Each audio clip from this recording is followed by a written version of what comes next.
اس حکومت سے انہوں نے لا تعلقی کا اظہار کیا تھا. تھوڑے تگڑے ہو جاؤ، ایک آدمی آپ سے نہیں سنبھالا جائے. تو یہ کس کی حکومت ہے؟ عوام کو بے وقوف بنانے کی کوشش کی جا رہی ہے، لیکن عوام کو شعور آ چکا ہے کہ یہ دہشت گرد جماعت ہے، اس پر پابندی لگنی چاہیے.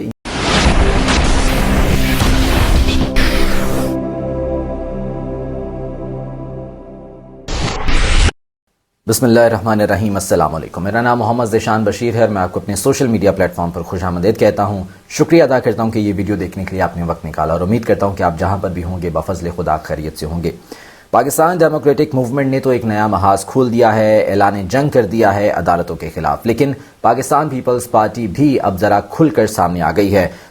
پاکستان پیپلز پارٹی کے رکن قومی اسمبلی قادر خان مندوخیل کا ایک بہت اہم بیان سامنے آیا ہے، جس میں ان کا یہ کہنا ہے کہ اچھا ہے نواز شریف واپس نہ آئیں کیونکہ پیپلز پارٹی تو آگے بڑھ رہی ہے. یہ کہنا ہے پاکستان پیپلز پارٹی کے ایک سٹنگ ایم این اے کا، جو کہ ایک رسپانسیبل شخص ہیں اور پارٹی پالیسی کے حوالے سے وہ بات کرتے ہیں، پارٹی کے جو ترجمان ہیں اس کی حیثیت سے بھی یہ بات کرتے ہیں. انہوں نے یہ کہا ہے کہ اچھا ہے کہ نواز شریف واپس نہ آئیں. یہ ان کی جانب سے بیان آیا ہے. قادر خان مندوخیل نے کہا کہ رانا ثناءاللہ اور اسحاق ڈار کی وزارتیں کسی اور اتحادی کو دے دیں، اچھا ہے کہ نواز شریف واپس نہ آئیں.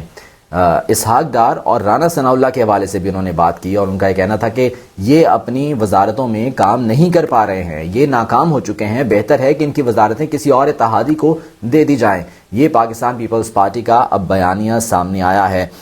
ایک انٹرویو انہوں نے دیا AR1 نیوز پہ، اور ان کا یہ کہنا تھا کہ تھوڑے تگڑے ہو جاؤ، ایک آدمی آپ سے نہیں سنبھالا جا رہا ہے. عمران خان صاحب کے حوالے سے بات ہو رہی تھی، اور رانا ثناءاللہ کو انہوں نے تنقید کا نشانہ بنایا کہ ایک آدمی آپ سے سنبھالا نہیں جا رہا.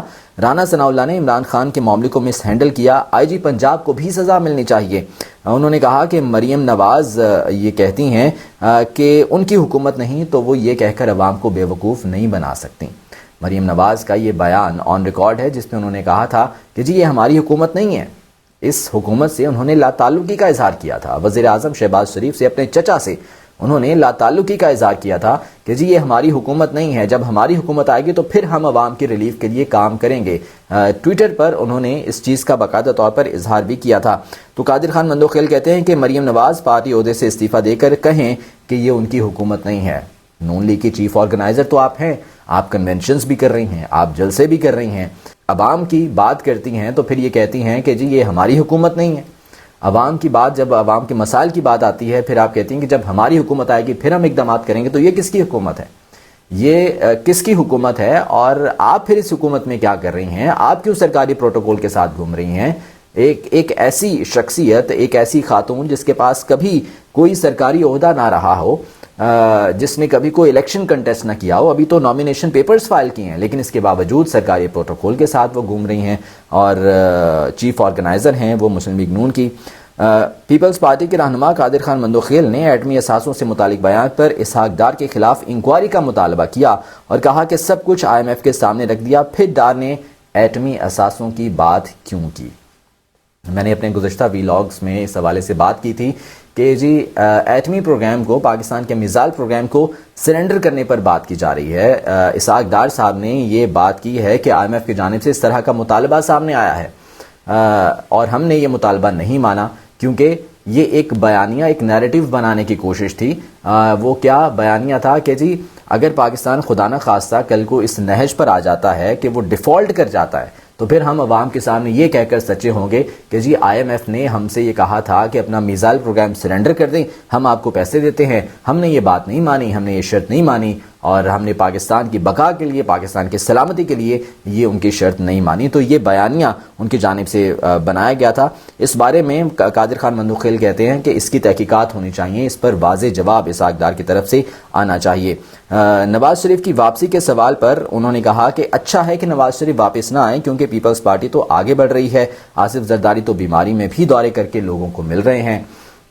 آصف علی زرداری کی سیاست کسی سے ڈھکی چھپی نہیں ہے. مریم نواز ہی تھیں جو کہ کچھ عرصہ پہلے اپنے جلسوں میں، کنونشنز میں یہ نعرے لگواتی تھیں کہ عمران زرداری بھائی بھائی. کس وجہ سے؟ کیونکہ سینٹ میں کچھ لوگوں نے عمران خان صاحب کی پارٹی کے ساتھ، پاکستان تحریک انصاف کے ساتھ الحاق کیا تھا، اور وہاں پر اپنا چیئرمین سینٹ صادق سنجرانی اس وقت جو کہ ان تمام تر جماعتوں کی مشاورت کے ساتھ اور ان کی حمایت کے ساتھ وہ وہاں پر چیئرمین بنے تھے. تو اس کے بعد مریم نواز نے یہ نعرے لگانے شروع کیے عمران زرداری بھائی بھائی, اور آج وہی زرداری صاحب نون لیگ کے ساتھ بیٹھے ہیں. تو ان کے لیے جو ہے وہ بڑی اچھی اچھی باتیں کی جاتی ہیں, ان کے جو ہے وہ تعریف میں زمین آسمان کے کلابے ملا دیے جاتے ہیں. تو یہ سیاست ہے, ان کی سیاست نہیں, یہ منافقت ہے. اور اسی منافقت کے خلاف جب عمران خان بات کرتے ہیں تو پھر یہ کہتے ہیں کہ جی یا تو وہ رہیں گے یا ہم رہیں گے, کیونکہ یہ بقا کی جنگ ہے, اس میں ہم اپنے سروائیور کے لیے کچھ بھی کریں گے, چاہے آئین اور قانون کو توڑنا ہی کیوں نہ پڑے. رانا ثناء اللہ نے یہ کہا تھا, جس طرح سے ہم اپنے گزشتہ ویلاگز میں اس حوالے سے ڈسکس کر چکے ہیں. پاکستان تحریک انصاف پر پابندی کے سوال پر عبدالقادر خان مندوخیل کا کہنا تھا کہ میں تحریک انصاف پر پابندیوں کے حق میں نہیں, ان کا سیاسی مقابلہ ہونا چاہیے. پاکستان پیپلز پارٹی کی جانب سے پہلے بھی اس طرح کے جو ہے وہ بیانات آ چکے ہیں, اور وہ یہ کہہ چکے ہیں کہ کسی بھی سیاسی جماعت پر پابندی نہیں لگنی چاہیے. لیکن مریم نواز اپنے جلسوں میں, اپنی تقریروں میں وہ کھل کر یہ بات کرتی ہیں کہ یہ دہشت گرد جماعت ہے, پاکستان تحریک انصاف کے حوالے سے کہ یہ دہشت گرد جماعت ہے, اس پر پابندی لگنی چاہیے. یہ کئی دفعہ وہ کہہ چکی ہیں.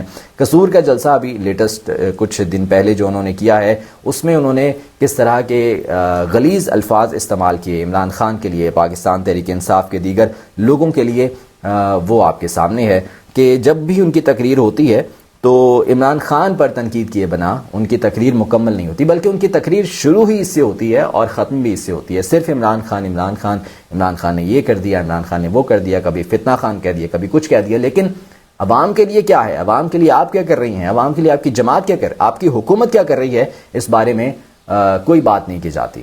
عوام کو بے وقوف بنانے کی کوشش کی جا رہی ہے, لیکن عوام کو شعور آ چکا ہے. اچھا, ایک اور اہم چیز میں آپ کو بتاؤں کہ ان کے سوشل میڈیا ہیڈ ہیں, نون لیگ کے سوشل میڈیا ونگ کے جو ہیڈ ہیں عاطف رؤف, انہوں نے اب سوشل میڈیا پر باقاعدہ طور پر پوسٹ لگانا شروع کی ہیں, اور وہ تصحیح آمیز پوسٹ ہیں ججز کے خلاف, سٹنگ ججز کے خلاف. یہ کوئی نئی بات نہیں ہے. مسلم لیگ نون, میں نے اپنے گزشتہ جو ہماری نشست تھی, جو ویلاگ تھا, اس میں نے بات کی تھی کہ مسلم لیگ نون سے کچھ بعید نہیں ہے کہ یہ ججز کے خلاف کیا کریں گے. ججز کے خلاف یہ کچھ بھی کر سکتے ہیں, کسی بھی حد تک جا سکتے ہیں. یہ سپریم کورٹ پر حملہ آور ہو جاتے ہیں, یہ ججز کو دھمکیاں دینے پر آ جاتے ہیں, اور یہ ویڈیو لیکس کے ذریعے انہیں بلیک میل کرنے کی کوشش کرتے ہیں. اور عمر عطا بندیال صاحب ابھی ان سے بلیک میل نہیں ہو رہے, تو اب یہ اس حد تک آ گئے ہیں کہ یہ دھمکیاں دینے, تو ان سے کچھ بعید نہیں ہے. عاطف رؤف جو کہ نون لیگ کے سوشل میڈیا ہیڈ ہیں, انہوں نے ایک تصحیح آمیز پوسٹ کی ہے ٹویٹر پر اپنے اکاؤنٹ سے, اور اس اکاؤنٹ کو مریم نواز فالو کر رہی ہیں. اس اکاؤنٹ کو مسلم لیگ نون کے کئی بڑے رہنما MNAs MPAs جو ہے وہ فالو کر رہے ہیں, اور وہ کیا پوسٹ کر رہے ہیں ذرا ملاحظہ کیجیے. یہ وہ پوسٹ ہے جو کہ عاطف رؤف کی جانب سے کی گئی ہے, اور دیکھیے کس طرح سے تصحیح آمیز پوسٹ ہے, کس طرح سے تنقید کا نشانہ بنایا گیا ہے. اور اس تصویر کو ذرا ملاحظہ کیجیے. اس تصویر میں ججز کے حوالے سے انہوں نے کیا دکھایا ہے اور کیا دکھانے کی کوشش کی ہے. اب فیصلہ کیجیے کہ ججز کے خلاف کون ہے, عدالتوں کے خلاف کون ہے. ہماری نئی نسل اگر یہ سوچے کہ جی یہ جو مسلم لیگ نون کر رہی ہے, موجودہ حکومت ججز کے ساتھ کر رہی ہے, یہ تو بہت برا کر رہی ہے, ایسا نہیں ہونا چاہیے, تو ان کے لیے میں یہ بتا دوں کہ کبھی آپ تاریخ کے اوراق پلٹ کر دیکھیے گا, مسلم لیگ نون اس سے بھی کئی گنا بڑھ کر چکی ہے. مسلم لیگ نون ججز کے خلاف باقاعدہ طور پر ان پر حملے کروا چکی ہے. 1997 میں جس طرح سے انہوں نے سپریم کورٹ پر حملہ کروایا تھا, صرف اس وجہ سے کہ ان کی مرضی کے فیصلے نہیں آ رہے تھے, وہ کسی کو بھولا نہیں ہے, وہ یاد ہے. تو مسلم لیگ نون سے کچھ بھی بعید نہیں ہے, اور اب بھی یہ یہی کرنے کے لیے جا رہے ہیں. دوسری طرف عمران خان نے جو ہے وہ اپنی CEC کا اجلاس کیا, اور اس پر بھی بڑی جو ہے وہ سوشل میڈیا پر تعریفیں ہو رہی ہیں کہ اپنے کارکنوں کے ساتھ, اپنے پاکستان تحریک انصاف کے جو لوگ ہیں, سینئر رہنما ہیں, ان کے ساتھ CEC کا اجلاس کیا, اور چار پائیوں پر بیٹھ کر یہ شاید پہلی کوئی مثال ہوگی کہ سینٹرل ایگزیکٹو کمیٹی کا کسی بھی پارٹی کا اجلاس ہوتا ہے تو وہ چار پائیوں پر بیٹھ کر افطاری کی جاتی ہے, اور وہاں پر CEC کا اجلاس ہوتا ہے. اس سے پہلے CEC کے اجلاس ہم نے دیکھے ہیں لاڑکانہ میں, گڑھی خدا بخش میں, بلاول ہاؤس میں, یا زرداری ہاؤس میں, جس طرح سے ہوتے ہیں. ایک لش قسم کے VIP قسم کا ماحول ہوتا ہے, اور وہاں پر CEC کا اجلاس ہوتا ہے. یا مسلم لیگ نون کی بات کریں تو اسلام آباد میں وہاں پر پنجاب ہاؤس میں یا ماڈل ٹاؤن میں یا جاتی عمرہ میں وہاں پر اسی کے اجلاس ہو رہے ہیں اور بڑے وہ لش قسم کے اجلاس ہوتے ہیں. لیکن ایک یہ بھی اجلاس تھا جہاں پر پاکستان تحریک انصاف کے عام کارکنوں کے ساتھ عمران خان جو ہے وہ موجود تھے اور اس کے بعد وہیں پر رہنما موجود تھے اور ان کے ساتھ یہ اجلاس ہوا ہے. اب اس کو بھی شاید کاپی کرنے کی کوشش کی جائے گی مریم نواز کی جانب سے. ہر چیز کو تو وہ کاپی کرنے کی کوشش کرتی ہیں, تو یہ بھی اب ایک نیا سٹنٹ ان کی جانب سے جو ہے وہ کھیلا جائے گا. تو عمران خان صاحب نے سینٹرل ایگزیکٹو کمیٹی کا یہ اجلاس کیا اور اس میں یہ فیصلہ کیا گیا ہے کہ ہم عدلیہ کے ساتھ کھڑے رہیں گے, ہم عدلیہ کی حمایت میں کھڑے رہیں گے. پاکستانی عوام اس وقت عدلیہ کے ساتھ ہیں. اگر عدالتوں کے خلاف, جوڈیشری کے خلاف, ججز کے خلاف کوئی محاذ کھڑا کیا جاتا ہے یا ان کے خلاف کوئی اس طرح کی چیز سامنے لائی جاتی ہے تو اس کی بھرپور مزاحمت کی جائے گی اور اس کا مقابلہ کیا جائے گا. یہ عمران خان کی جانب سے باقاعدہ طور پر اعلان کیا گیا ہے. دوسری جانب وکلاء کو سیاسی رشوت دینے کی کوشش بھی کی گئی ہے نون لیگ کی جانب سے. ان کے لیے قانون پاس کیا گیا. سیاسی رشوت, ان کے لیے فنڈز جو ہے وہ پرووائڈ کرنا, ہر کسی کو اپنے لیے استعمال کرنا اور کس طرح سے استعمال کرنا کہ انہیں رشوت دے کر, انہیں سیاسی لالچ دے کر, انہیں جو ہے وہ نئی چیزیں دکھا کر یا یوں کہیں کہ سبز باغ دکھا کر انہیں لالچ دینا, یہ نون لیگ کا پرانا وتیرہ ہے. تو وکلاء کو بھی سیاسی رشوت دینے کی کوشش کی گئی ہے اور ان کے لیے قانون پاس کروا لیا گیا ہے تاکہ وہ آئین کی بالادستی کی بات نہ کریں. لیکن وکلاء اس وقت جو ہے وہ آئین کے ساتھ کھڑے ہیں, وہ پاکستان اور جوڈیشری کے ساتھ کھڑے ہیں. وکلاء کنونشن میں اس چیز کا باقاعدہ طور پر اظہار کیا گیا اور یہ بات کہی گئی ہے کہ اگر عدلیہ پر کوئی حملہ آور ہوتا ہے یا ججز پر کوئی حملہ آور ہوتا ہے, ججز کو بلیک میل کرنے کی کوشش کی جاتی ہے تو وکلاء پیچھے نہیں رہیں گے. وکلاء ملک گیر تحریک چلائیں گے اور یہ تحریک پھر عمران خان کے ساتھ ہوگی. عمران خان اس تحریک کو جو ہے وہ لیڈ کریں گے. اس وقت پوری عوام عمران خان کے ساتھ ہے. عمران خان کی مقبولیت عروج پر ہے. آپ سرویز اٹھا کر دیکھ لیں, جو مختلف سرویز کروانے والی جو آرگنائزیشنز ہیں انہوں نے باقاعدہ طور پر, یہ آزادانہ سروے ہوتے ہیں جو کہ کروائے جاتے ہیں اور اس سروے میں یہ واضح ہے کہ عمران خان اس وقت مقبولیت کے عروج پر ہیں اور اگر الیکشن کروائے جاتے ہیں آج اور کبھی بھی ہفتے بعد, مہینے بعد, 2 مہینے بعد, جب بھی یہ حکومت الیکشن کروانے کے لیے راضی ہو جائے, اول تو ان کی کوشش ہے کہ الیکشن نہ کروائیں, ہم اس کو اسی طرح سے ڈیلے کرتے رہیں اور اپنی ساکھ کو کسی طرح سے, اپنی کریڈیبلٹی کو بحال کرنے کی کوشش کریں جو یہ کھو چکے ہیں. لیکن وہ اب ساکھ بحال ہوتی ہوئی دکھائی نہیں دے رہی ہے کیونکہ عوام انہیں پہلے ہی ریجیکٹ کر چکے ہیں. تو مقبولیت کا جو عروج اس وقت عمران خان جس پر ہیں تو کامیابی ان کی ہوگی اور اسی چیز سے خوفزدہ ہے پی ڈی ایم, اسی چیز سے خوفزدہ ہے پاکستان مسلم لیگ نون, جس کی وجہ سے یہ الیکشن سے بھاگ رہے ہیں. پھر کہتے ہیں کہ ہم الیکشن سے نہیں بھاگ رہے لیکن ہم الیکشن 1 سال کے بعد کروائیں گے. یہ کہا گیا کہ جی ہم الیکشن سے نہیں بھاگ رہے لیکن الیکشن ہم بعد میں کروائیں گے. تو پھر الیکشن سے کون بھاگ رہا ہے؟ عمران خان تو یہ کہہ رہے ہیں کہ جی آپ آج الیکشن اناؤنس کریں, وہ تو اپنی باقاعدہ انتخابی مہم شروع کر چکے ہیں لیکن آپ الیکشن کروانے کے لیے راضی نہیں ہیں.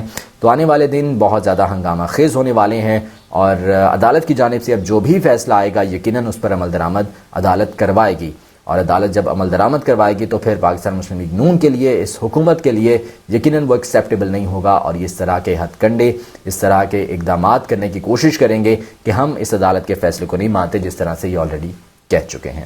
اپنی رائے کا اظہار ضرور کیجیے گا کمنٹس میں. مجھے اجازت دیجیے, اللہ نے